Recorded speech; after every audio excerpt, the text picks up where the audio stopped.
Video ito, ipapakita ko po sa iyo kung paano burahin yung mga violation na hindi mabura-bura doon sa support inbox. Okay? Proceed na tayo doon para mas maikli ang video na to. Okay? Nandito ngayon tayo sa Facebook. Okay? Nakikita mo yung bandang kanan, hamburger sign, pindutin natin yan. Nung napindut natin yun guys, okay? Nasa pinakababa, scroll mo konti.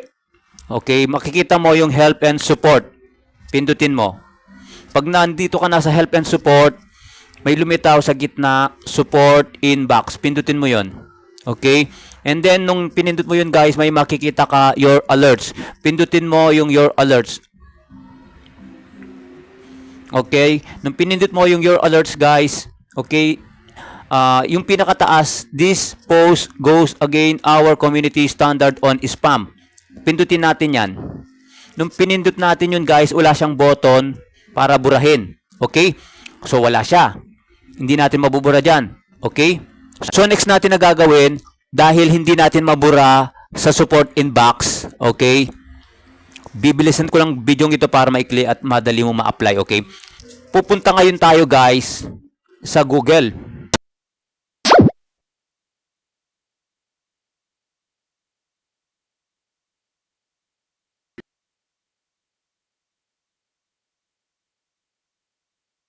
And then, pag nandyan na guys, maglo-load siya. Huwag kang palilito, ganyan ang itsura niya ha.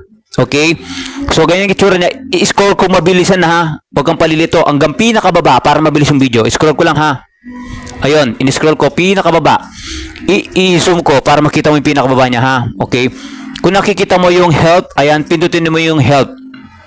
Ayan, napindot ko na guys. And then, scroll ko siya sa gitna. Ayun. Makikita mo yung support inbox. Pindutin mo yung support inbox. Pinindot ko guys. And then, yung pinakataas, burahin natin yan. This post goes against our community standard on spam. Sabi niya. And then, pindutin mo yung see full message. Okay? Nung pinindot mo guys, makikita mo dyan, this post goes against our community standard on spam. Okay? May makikita kang garbage scan, ayun, tapos delete. Pindutin mo yon para mabura natin yon. O yun. Tapos, may lumitaw na delete message, ayan. Binilisan ko lang para maikling video, madali mo masundan, okay? Delete mo na. Ayun. Na-delete na po yon. Okay, para mabilis yung video natin at hindi masyadong mahaba. Okay, sundan mo lang tong video guys. Dahan-dahanin mo lang. Okay, kung maaari, play and pause mo tong video. Okay, para mas madali mo nang mabura yung mga violation mo sa Facebook mo. Kasi kung didiretso ka lang sa support inbox, walang option doon o button na burahin.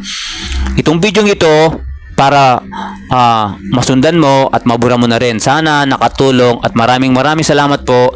Have a nice day. God bless and see you sa mga susunod natin mga video. Thank you. Bye-bye.